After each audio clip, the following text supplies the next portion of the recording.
Good afternoon, ladies and gentlemen. What we're going to go through right now is some do's and don'ts on a DB2.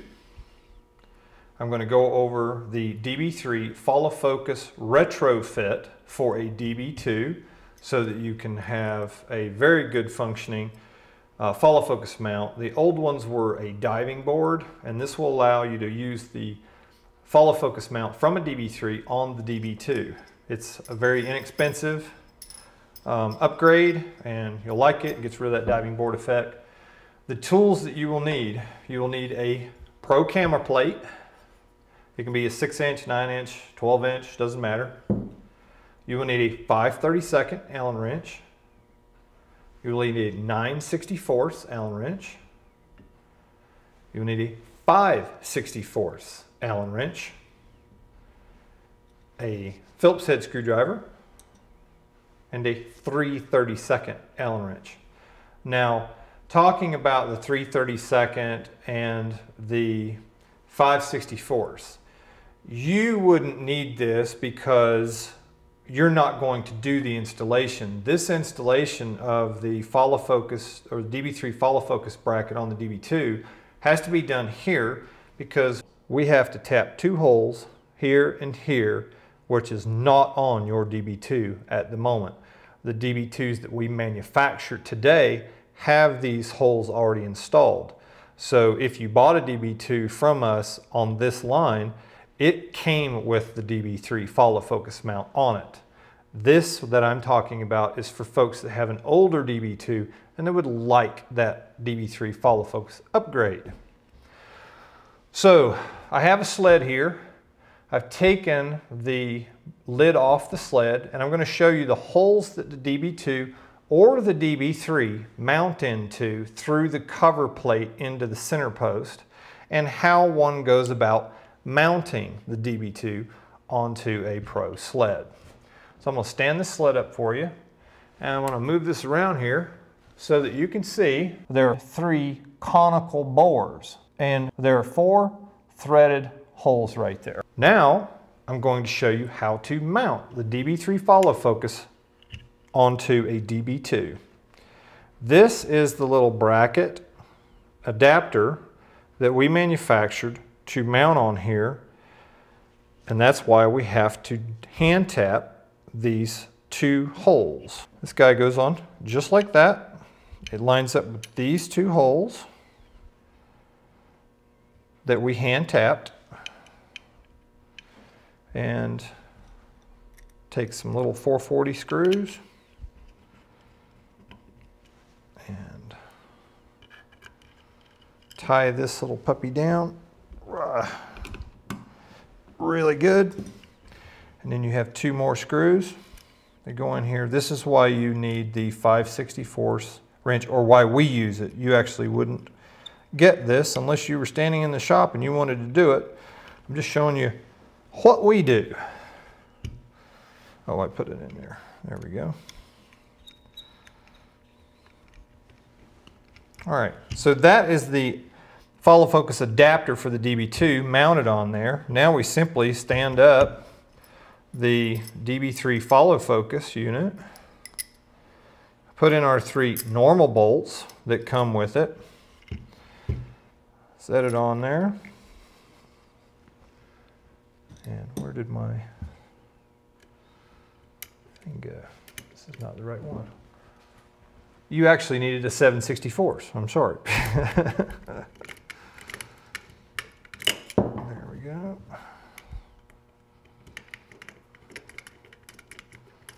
And all I'm doing right now is I'm tightening down the 3 dovetail follow focus mount bolts onto that DB2 dovetail adapter.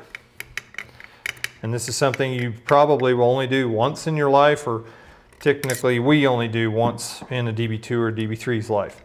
So that is mounted, it's good to go. Next I'm going to show you how to mount a DB2 onto a sled. The key thing here is you see these 4 holes going around this little orange circle. Right now I can't look in there and I can't see 2 open holes to put a screw in.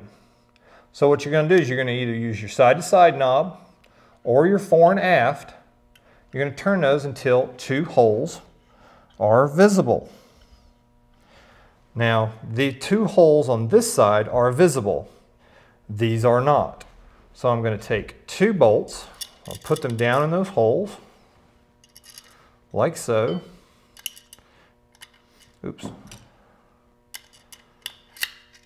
Using my 9/64 wrench, I'm just poking them down in there. Now they're sticking out the bottom.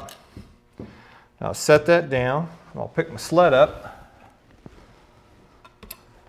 And I'm going to get my cover plate. Now the cover plate on a Cinelive electronics, which is the newer electronics, has a slot cut in it, and the 4 mounting holes are on this side. I want my slot facing this battery of connectors, which would be to the rear of the sled, like so.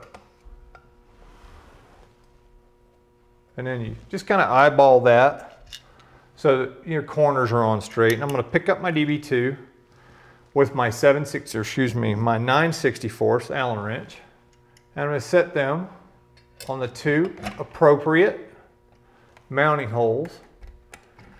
And then I simply take the bolts down a little bit so the whole thing still shakes, all right? Now this is up pretty high, so yours probably won't be up so high. Now, with those bolts down in there, bottomed out and then backed off just a hair, I can move the donkey box. I have some play. I'm going to rotate the side to side or the fore and aft knob, whichever one you are using, to find those other 2 mounting holes. And it's black in there, so you got to do a little digging. Get my 2 holes, or my 2 bolts. Trying to turn that so you can see it, and I got to find them. There we go. And I can loosen my side to side. If it's binding, then your side to side needs to be adjusted this way. All right. Now, all 4 of them are on there. They're just not tight. What I want to do now is I want to line up my lid nice and smooth and flush on all 4 corners. And I check down the side of my DB2 to make sure it is straight in line with the upper junction box. And then I tighten my first bolt. Boom. Tighten my second bolt. Then I'm going to use my adjustment knobs to go back to the first 2 I put in the first time. And now I just tighten them up. And now I'm getting these pretty good mechanic tight, but you do not need to put a crowbar or anything on it, or a pipe wrench. Just get it good and tight. Now what you're going to do is you're going to check for fore and aft and side to side play. But you want to put a camera plate or have your camera mounted on it first. And on the DB2, you see this latch. The only function of that latch is to mount the camera plate, or the camera with the camera plate mounted on it, to load it and unload it. You'll need a 5/32 wrench. This bolt is already backed off a little bit. It'll be sticking up above these 2 chrome points just a little bit. I want to open my clamp. Now you can either do this with a camera plate or the camera plate mounted to the camera. I'm not doing a camera right now. So line it in there, lay your camera plate on there, close the latch. Notice I can still move my camera plate. I use my 5/32 wrench to tighten the lockdown screw on the DB2, and now my camera plate will not move. All right, so now once you have your camera or your camera plate mounted into the DB2, I say camera because the camera plate would be mounted onto the bottom of the camera, so bear with me on that. I'm going to grab my camera or my camera plate, and I'm checking for fore and aft and side to side play, but I do them at different times. Right now it's fore and aft. Can you hear that? I believe you can. That is fore and aft play on the fore and aft lead screw.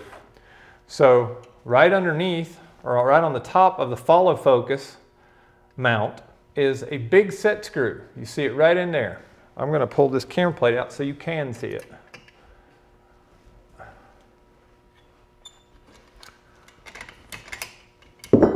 It is right there. And I'm going to show you where the side to side is so I don't have to take the camera plate off again later. If I rotate this, right underneath the clamp, you will see another set screw. And it takes a 5/32 wrench.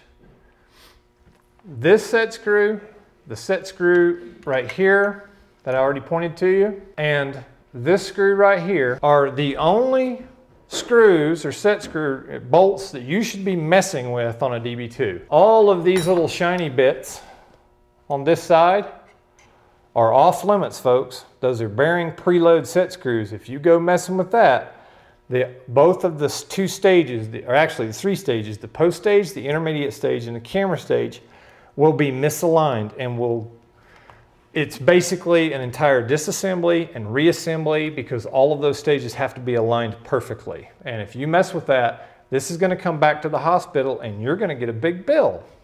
So don't touch them. All right, we're going to put our camera plate back in here. You might have a camera mounted on it, and that's fine. We're going to tighten this guy back down.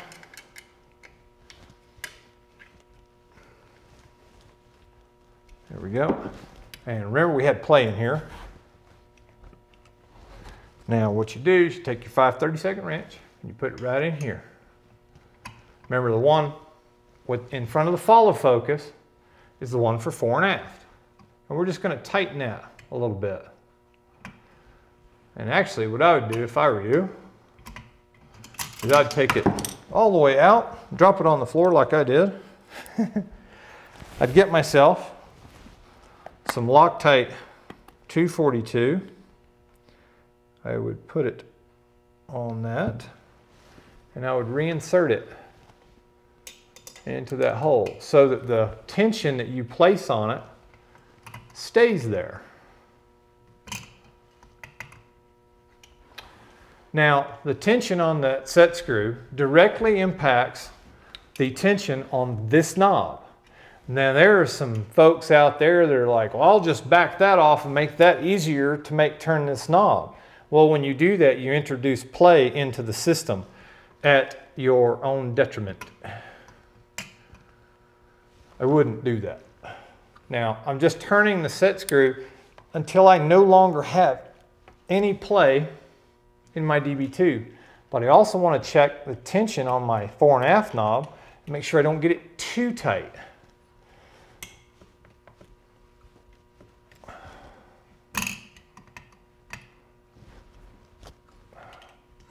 And you have to do this a couple times.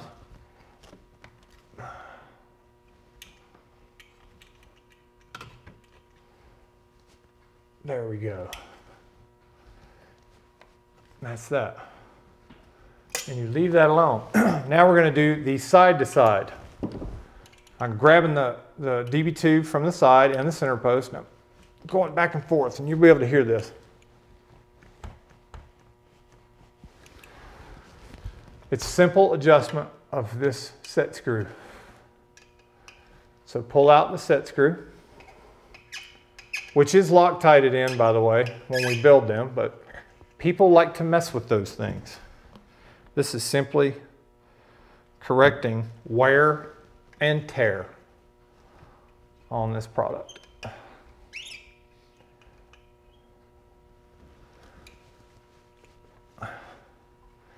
Check your knob. We can go a little tighter. There we go, we got it. Knob's a little too tight right now, so I'm going to loosen it. Ensure that there's no play side to side.